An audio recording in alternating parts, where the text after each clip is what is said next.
Welcome to the Growing Your Financial Business the Woman's Way podcast. I'm Robyn Crane, and I was a financial advisor for over a decade. But before that, I was a singer-songwriter. And now, even as a mom of three with a teenager, toddler, and a baby, I run a seven-figure business helping women in financial services grow their businesses and make a bigger impact. In this podcast, I'll bring you financial advisors, industry influencers, and highly successful entrepreneurs to give you innovative strategies designed for women.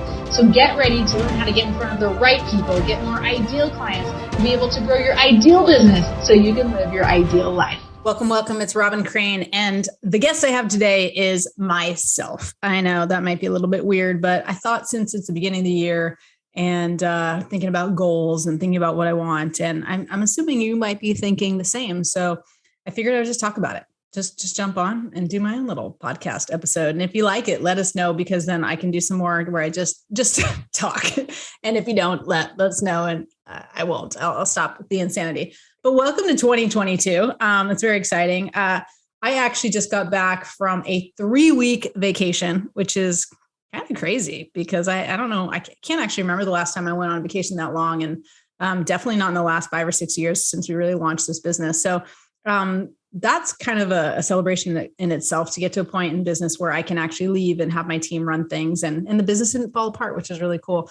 But I got back and I really, right before New Year's, and I just really wanted to, as we do at the beginning of the year, wanted to start doing something different. I actually, and hold myself to a higher standard, really, because before we left for vacation in December, I had just finished 75 Hard. And if you don't know what that is, it's 75 days where you have to do 5 specific things. See if I can remember. You need to, and including you're not allowed to drink alcohol or do any cheat meals, which I don't really drink, so it's not really an issue for me. Not to brag or anything, but I'm just saying, like, it's a lot harder for people who actually are used to drinking a lot.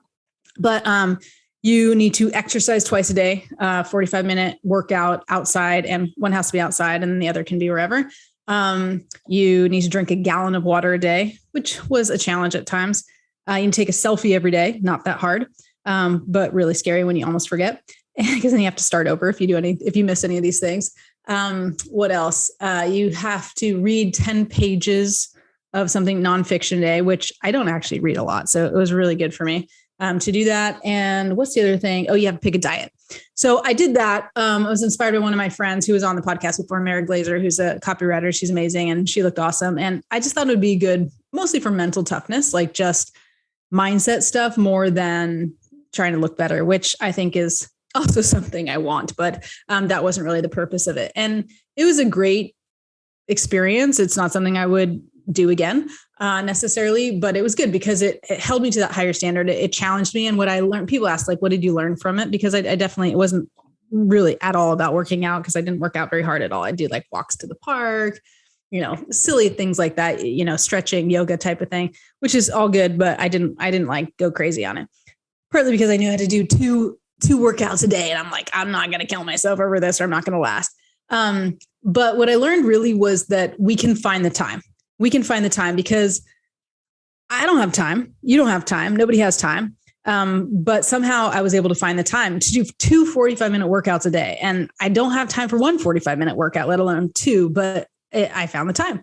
And I didn't always sleep as much as I wanted to, but I definitely found the time. And I got creative too. Like we have something now called Park in the Dark, because I take my kids, we were taking the kids to the park in the dark at night, where we would get our walk in, our second workout, and it was outside.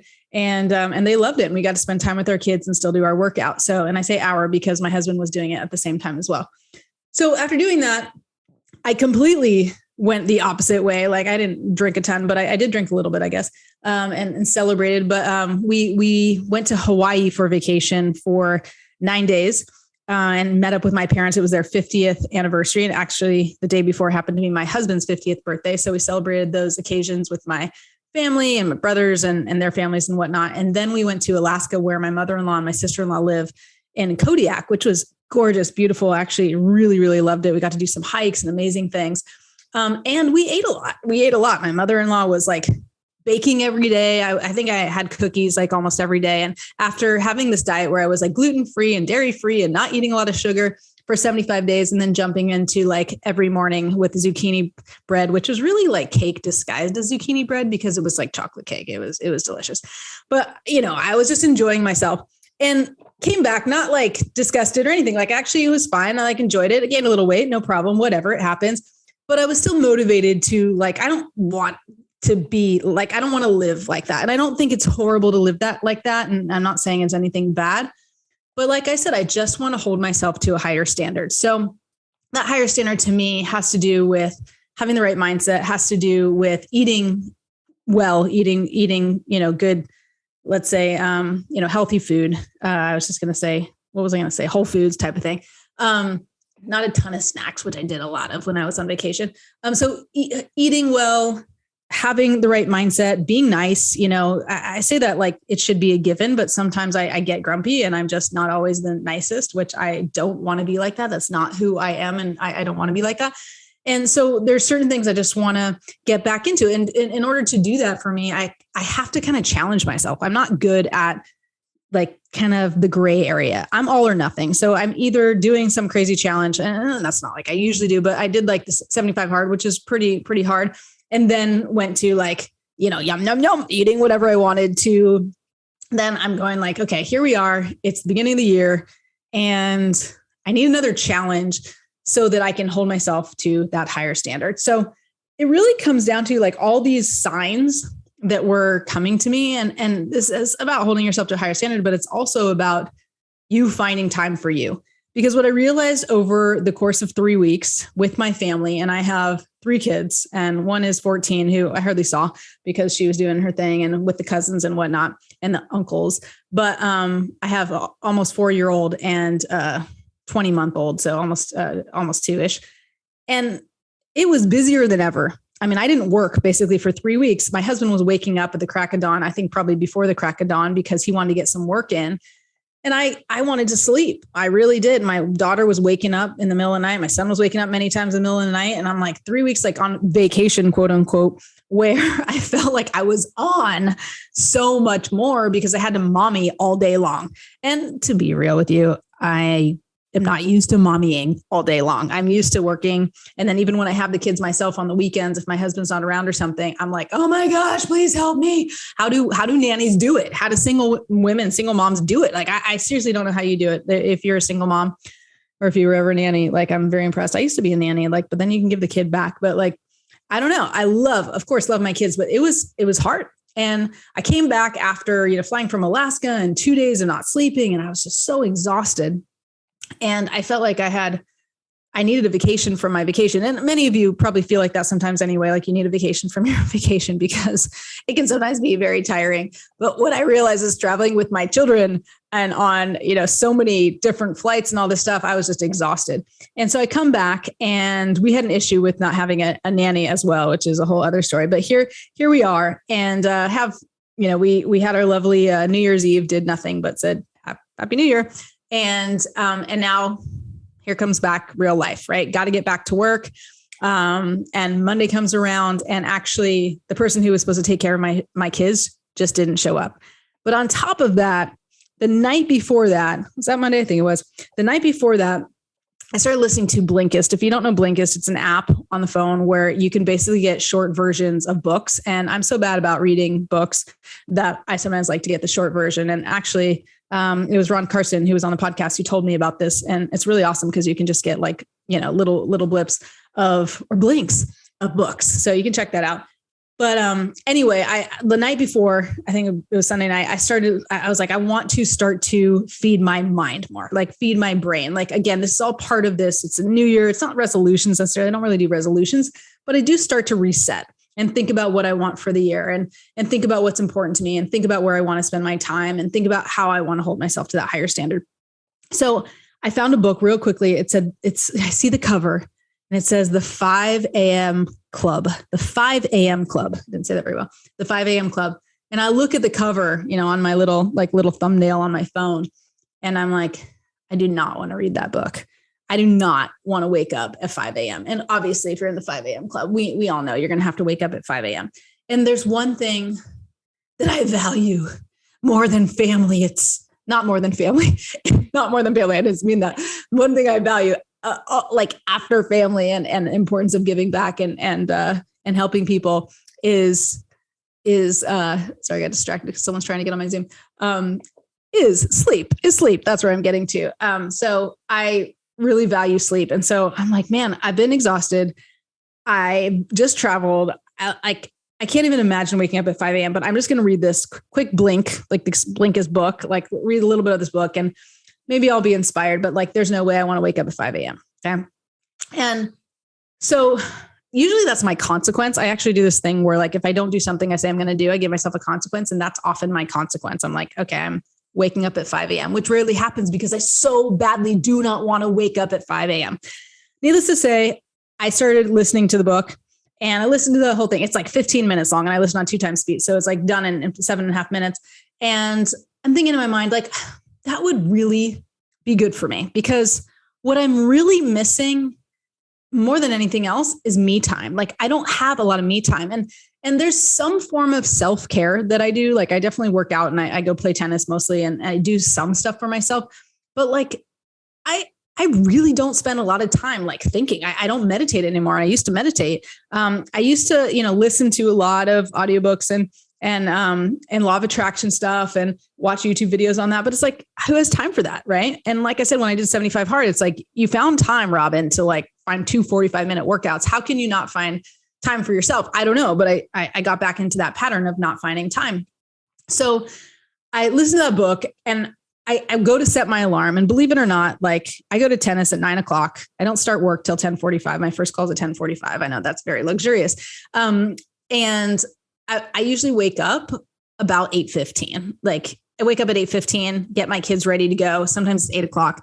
And then so I can get to tennis and get my kid to school by 9. So I'm looking at my alarm going like, okay, instead of 8:15, I'm going to wake up at 7:30. Then I got 45 minutes to do my thing for me, for Robyn, like to spend time and think, because it's the beginning of the year. I haven't even had time to think about what do I want? Really, I know kind of some things that I want. I want to write it down. I want to manifest it. I'm a really powerful manifester, but I haven't been manifesting it because why? I don't have the time, quote unquote. What I do, I just have to find the time, and I can blame it on my kids and I can blame it on whatever it is. But like, I can also wake up earlier. And this whole book, I was like, talking about how your life will change. You wake up at 5 a.m. and how you get time to yourself and the kind of the pattern. I'll go over it, but what you do in that hour when you wake up and stuff. And I haven't had a morning routine. Like my morning routine is wake up, get the kids going, get them out of the house, go to tennis. Like that's not much of a morning routine. There's not a lot there. Right. And I'm lucky that I've had a lot of success without having that morning routine. But I realized like I could do so much more. I can give so much more. I can be so much more if I had a better routine or better routines in general. So I set my alarm for 7:30. After I listened to the book, I changed it and set it for 7 o'clock because I'm like, I do want to do that 5 a.m. thing. And maybe I'll do like a 30-day challenge for myself, but I want to wait because I need to catch up. I'm still like jet lagged. I'm still behind, excuse after excuse, as why I don't want to wake up at 5 a.m. And so I set my alarm for 7. And then what's happened, especially when we were on vacation, because we were often in the same room as my children, is the next morning, no joke, 4:56 a.m., my son comes into our bed. And I look at the clock and I'm like, oh my gosh, this is a sign, right? Like I should get up because I can get up at 5. I didn't even, have the alarm. And my son comes into the bed and usually we all just fall back to sleep and it's no big deal. And instead I keep going in my head, like, no, you can go back to sleep. You're not going to start this 5 a.m. stuff. This is like, you don't want to start. Because when I start committing to something, like I commit to it. And so it's done. And so I didn't want to do that. So I try to go back to sleep. 5 minutes later, 10 minutes later, what happens? Of course, I can't go back to sleep because I keep thinking like, maybe I should get up and do this 5 a.m. thing. Maybe I should get up and do this 5 a.m. thing. So of course I get up and I go upstairs and I'm like, okay, I'm going to do this. Like, and so what you're supposed to do is you do 20 minutes of workout and he says, you got to sweat. Okay. And then 20 minutes of reflecting, which could be meditation or journaling or whatever. And then 20 minutes of growing. So where you're, listening to podcasts or you can be reading or whatever. And I'm like, this is really awesome. This is a great idea. And again, remember, I can't even remember what me time looks like. And I'm saying me time. It's like, I don't know if that's what everybody calls it, but that's what I call it. But I haven't spent a lot of time by myself. Like it's usually I'm working or I'm with the kids. And especially on vacation, I was with the kids a lot. So I go and work out. I go upstairs and I put the workout, like I don't know if you guys know Chloe Ting, but it's quite good. These like short videos. I like that they're short and you're supposed to do 20 minutes. So I did a couple of them, but they're short. It shows you the countdown, which is great. So it's motivating. They're like 30 to 40 seconds or 45-second, little different exercises. So it feels like it goes by super fast. And I'm in the middle of it. I started a 12-minute one to start. I'm in the middle of it and I hear, mommy, where are you? Mommy, where are you? And I'm like, you got to be kidding me. It's freaking 5 a.m. and or 5:30 by now. And I'm hearing the mommy. And so I'm like, yes, I'm upstairs, honey. And my son realized I wasn't in bed. He woke up again. He is a little cold, so he's being a little bit more clingy. And he comes upstairs. No, I need you. I want you, mommy. I need you. And I'm like, okay, honey, just lie down on the couch. Like mommy's working out. And he's like, it's too sunny. He calls things sunny, even when it's just bright. It was the TV. And he's like, it's too sunny. And so what do? Anything for my children, right? So I turn off the TV and I go to my little iPhone and I start watching the thing in my headset. So I won't bother him with noise or brightness, God forbid. And he luckily on the couch falls back asleep. And so I finish my workout. And then as I finish, I'm like, cool, he's sleeping on the couch. I grab my journal, I sit down, and then he goes, mommy. I'm like, you can just go back to sleep, honey. Just put your head on my lap. It's fine. Just go back to sleep. And I'm thinking I can journal. I can do this while he's on my lap. He's like, no, I want to go back into my bed. And can you come lie down with me? And I'm like, this is like showing you my parenting skills, but I'm like, yes, honey. Okay, let's go. So I bring him downstairs, go back and get in his bed, lie down. And then I kid you not, it must have been, I don't know, 51 seconds. It was definitely less than a minute. And I hear screaming. My daughter woke up. My daughter's 20 months and she's screaming. And what is she, screaming, crying, whatever. And after travel, especially, they're just like not sleeping well. And so I'm like, Maverick's like, no, mommy, stay with me. And my husband goes to work out at the gym. So there's no one else to watch the kids. And so I'm like, okay, Maverick, I got to go check on Sage. Just stay here, whatever. Luckily he fell back to sleep, but then I go with Sage. And now I'm like, I'm meditating and while I'm breastfeeding and I'm like, okay, meditate, which, when you breastfed for a while, you can kind of do. So my meditation was through breastfeeding. And then I started watching, actually based on that book, the 5 a.m. Club, I started watching an interview between Marie Forleo and Robyn Sharma, which was really good. I would definitely recommend it, but it was really, really interesting. And he's awesome. And I just got more and more into it. And I was super excited about it. And so I was learning about that. And I just thought it was so funny because I'm like, here it is, like all these things that didn't line up, but did kind of line up, right? I wasn't going to do this. I didn't want to set myself up for some sort of challenge, but I didn't really know what it was. And then that just happened that I got on Blinkist before I went to bed. And it just so happened that I saw the 5 a.m. Club. And it just so happened that my son came in at 4:56 to wake me up, apparently, so I can do the 5 a.m. Club. And then so all these things are lining up for me to get me time and spend time by myself and wake up and before it's sunny out and it's in the darkness and have some quiet time. And then every interruption that could possibly happen, like during that time, my hour that I'm supposed to have by myself.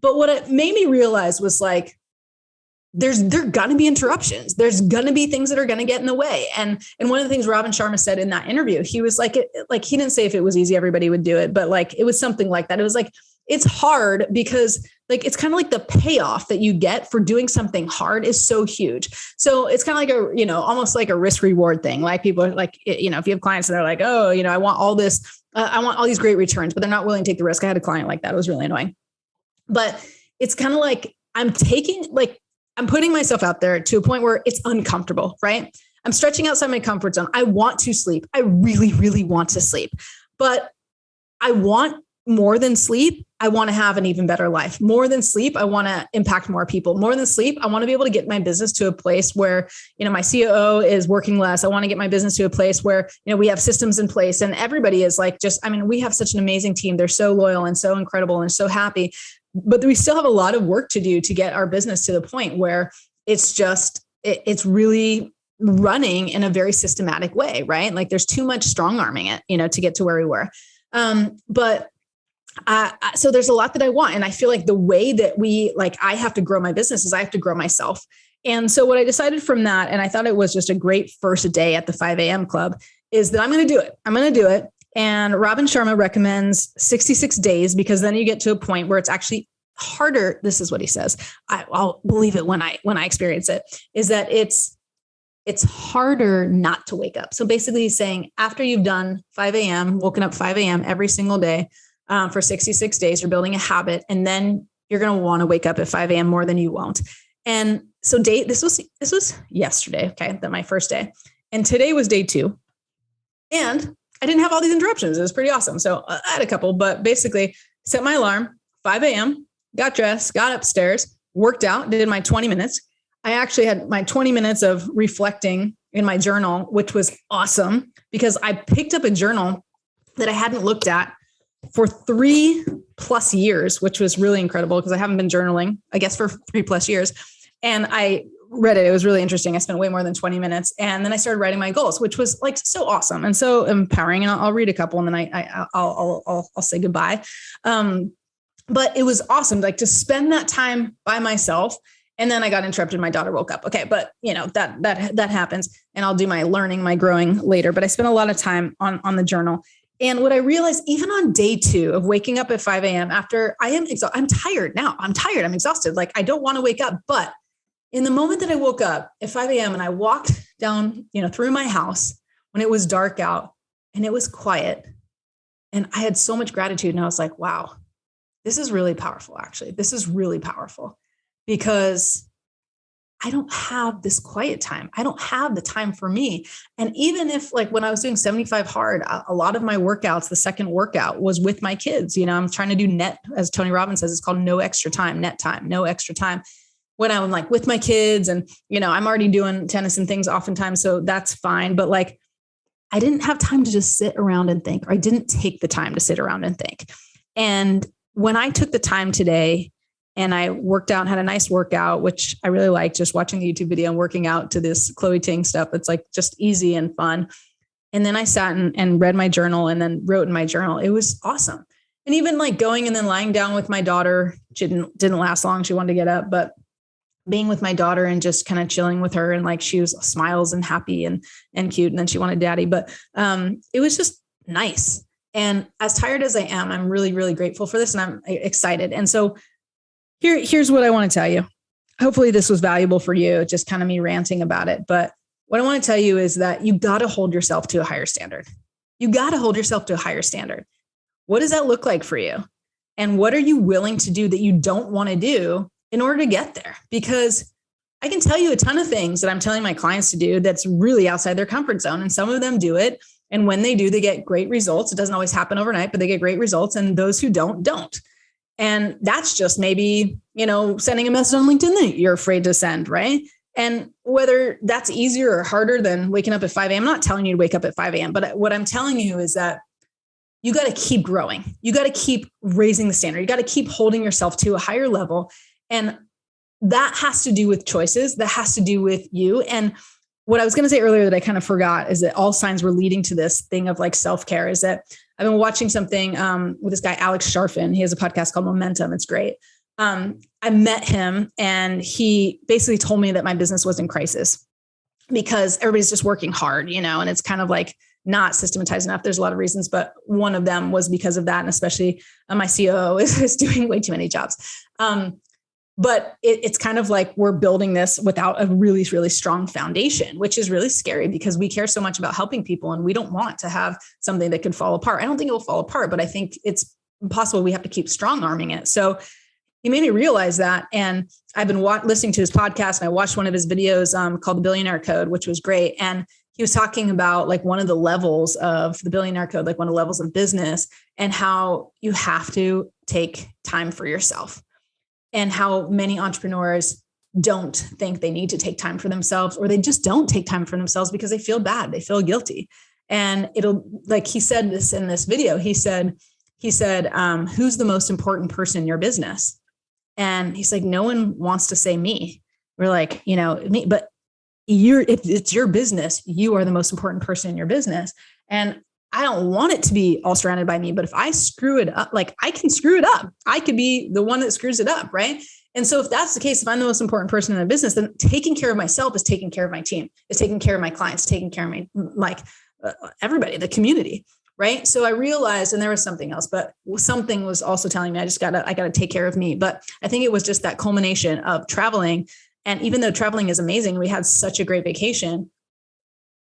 There was zero me time, not even work time. So I didn't have my fulfillment around work, and I really needed that. So whatever your rules are, your goals are this year, I was going to read them, but I actually am running out of time because I have a call right now with my clients. So maybe next time. But whatever your goals are, they want you to know oops, my mic just changed here. I want you to know that you have to show up differently. Okay, whatever your goals are, you have to show up differently. You have to stretch outside your comfort zone. You have to do things that you don't want to do. Like maybe it's something like, not necessarily, but maybe something like waking up at 5 a.m. And that commitment, I'm now publicly committing to it. So now I'm screwed and even have to do weekends, which is going to kill me. But I'm waking up at 5 a.m. for the next 66 days. There, I said it. So now I'm committed to it. And so I'm totally like dead. But I'm going to do it. And I'm going to do it because I know that doing it is going to stretch me and it's going to get me better results, and it's going to get people around me better results. And so I'm going to do that. And I want you to make some commitment. You can put in the comments, you can send me a message. What is your commitment? What are you going to do to raise the bar and hold yourself to higher standards so you can have everything you want? Because you can. And I want to empower you to do that. So welcome to 2022. Can't wait to see you next week. Are you getting all the quality prospects on your calendar that you'd like? If not, join us in the Appointment Generator Challenge. Go to femalefinancialadvisors.com and register for free. We guarantee you'll get 5 quality appointments in 5 days if you follow this system, and you can do it from online. You don't even have to pick up the phone. Whether you're just starting, whether you've been in the industry 3 to 5 years, or even 30 years, this challenge will be perfect for you. Check it out, femalefinancialadvisors.com, and register for absolutely free. Can't wait to see you there.